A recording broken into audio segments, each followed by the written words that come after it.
Есть, конечно, такая соционическая легенда или даже миф по поводу того, что черные этики, особенно Гамлеты, Конечно. могут отыграть любой соционический тип, и я даже видела в некоторых группах и соционических таких течениях, направлениях, там так и типируют. Если приходит человек, у которого тип выражен как-то странно, его типировать сложно, возникают какие-то слишком разные варианты и версии типа. Между Джеком и Дюмой. Да, решают, что это Гамлет, потому что вот он, наверное, специально отыгрывает какие-то типы, и мы-то его ни за что вообще никогда не раскусим. Но на самом деле, на наш взгляд, нет такого какого-то конкретного типа, который сложно протипировать. Все очень сильно зависит от конкретного человека, потому что тип — это костяк, это такая структура, которая наполняться может очень по-разному и проявляться может очень по-разному, потому что представьте себе, мы всю информацию, которая только вот может существовать в мире, мы ее поделили на 8 частей, получается, каждая эта часть, но она будет такая немаленькая, мягко говоря. Гигантская. Да, и каждый человек из вот этого гигантского потока будет выхватывать свою какую-то информацию, и наполняться тип будет как-то по-своему, проявляться по-своему, плюс психософский тип, плюс индивидуальные моменты, плюс окружение, плюс воспитание, ну, в общем, огромное количество еще всего, что настраивается и надстраивается над типом, поэтому есть просто такие люди, у которых тип выражен либо странно, либо так, как вы еще никогда не видели, либо очень как-то специфически наполнены функции, не так, как вот в большинстве случаев у таких представителей этого типа.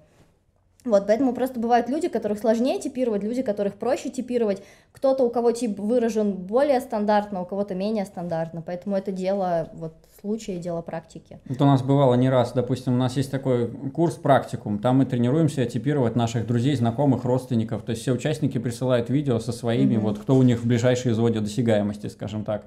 И, ну, примерно в 2/3, ну, там, 60-70% случаев типируется, в общем-то, несложно. Бывает, что типы очень каноничные, то есть просто человек озвучивает все как по хрестоматии буквально. Да. И все признаки, все сходится, и все канонично и так далее.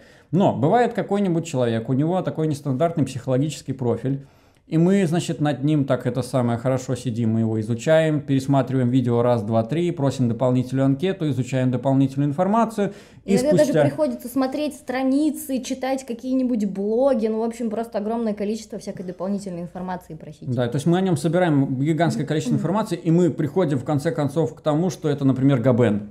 То есть как бы сенсорик, логик, интроверт, но мы вот к этому выводу проделали гораздо более длинный путь, чем обычно. И это все из-за того, что у человека нестандартный психологический профиль.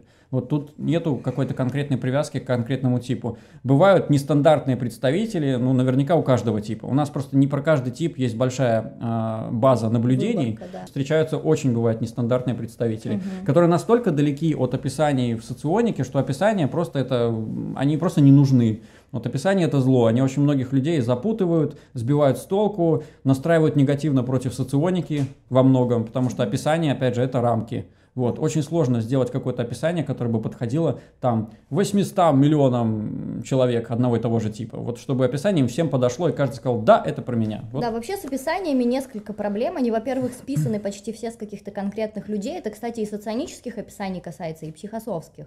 А нам очень важно выделить именно тимное, а не личностное. А здесь мы все равно берем какие-то проявления типа, возможно, ну, такие очень конкретные, очень индивидуальные, а важно описать это как-то шире, но это сделать очень сложно. Вот. Потом в соционике и в психософии описаны очень-очень яркие образы даны.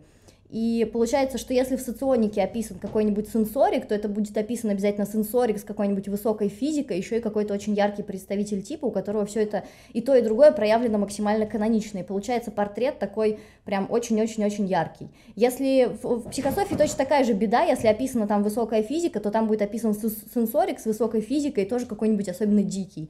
Поэтому вот в этих описаниях людям, у которых сочетание типов соционического и психософского какие-то нестандартные, либо тип наполнен как-то странно, вот людям таким себя в описаниях может найти и быть очень сложно, или они себя будут видеть во многих описаниях.